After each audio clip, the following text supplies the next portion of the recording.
क्या आप जानते हैं एक ऐसे मंदिर के बारे में जहां भगवान राम को राजा के रूप में पूजा जाता है? अगर नहीं तो आज जान जाएंगे। ओरछा का राम राजा मंदिर उतना ही महत्वपूर्ण है जितना अयोध्या का राम मंदिर। अयोध्या और ओरछा दोनों का करीब 600 वर्ष पुराना नाता है। राम राजा मंदिर पूरी दुनिया का एकमात्र ऐसा मंदिर है जहां भगवान राम की राजा के रूप में पूजा होती है।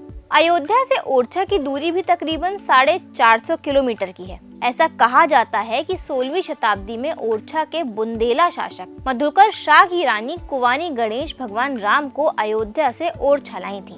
हिंदू पौराणिक कथाओं के अनुसार ओरछा के शासक मधुकर शाह कृष्ण भक्त थे, जबकि उनकी महारानी राम उपासक थी और इसी बात को लेकर हमेशा दोनों में विवाद की स्थिति रहती थी। एक बार मधुकर शाह ने रानी को वृंदावन जाने का प्रस्ताव दिया, लेकिन उन्होंने मना कर दिया और अयोध्या जाने की जिद पकड़ ली। तब राजा ने रानी पर व्यंग किया कि अगर तुम्हारे राम सच में हैं तो उन्हें अयोध्या से ओरछा लाकर दिखाओ। इस बात को रानी ने इतनी गंभीरता से ले लिया कि वह अपने आराध्य राम को लाने सन 1573 के आषाढ़ माह में अयोध्या के लिए निकल पड़ी और वहां 21 दिन तक तप किया। लेकिन जब इसके बाद भी उनके आराध्य प्रभु राम प्रकट नहीं हुए तो उन्होंने सरयू नदी में छलांग लगा दी। कहा जाता है कि महारानी की भक्ति देखकर भगवान राम नदी के जल में ही उनकी गोद में आ गए।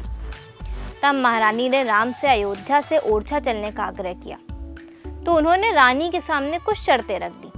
पहली शर्त थी कि मैं यहाँ से जाकर जिस जगह बैठ जाऊंगा वहां से नहीं उठूंगा। दूसरी थी कि ओरछा के राजा के रूप में विराजित होने के बाद किसी दूसरे की सत्ता नहीं रहेगी। रानी ने अपने आराध्य की सभी शर्तें स्वीकार की और श्री राम की प्रतिमा को लेकर वो साधु संतों और महिलाओं के बड़े जत्थे के साथ अयोध्या से ओरछा की यात्रा पर निकल पड़ी। 8.5 माह में अपना प्रण पूरा करके जब रानी ओरछा पहुंची तो राजा उन्हें देखकर चकित रह गए। फिर भगवान राम के लिए वहां विशाल मंदिर बनवाया गया, परंतु कहते हैं कि सुरक्षा कारणों की वजह से प्रतिमा को मंदिर की बजाय रसोई में विराजमान किया गया। इसके पीछे का तर्क था कि रजवाड़ों की महिलाओं की रसोई से अधिक सुरक्षा और कहीं नहीं हो सकती। तब राजा को याद आया कि उन्हें श्री राम से निर्देश मिला था कि वो जिस स्थान पर विराजमान हो जाएंगे उन्हें वहां से हटाया नहीं जा सकता। इस मंदिर की खास बात ये भी है कि यहाँ भगवान राम के एक राजा के रूप में विराजमान होने की वजह से उन्हें 4 बार आरती में गार्ड ऑफ ऑनर दिया जाता है। बता दें कि ओरछा नगर के परिसर में ये गार्ड ऑफ ऑनर राम राजा के अलावा देश के किसी भी वीवीआईपी को नहीं दिया जाता, यहाँ तक कि देश के प्रधानमंत्री और राष्ट्रपति को भी नहीं।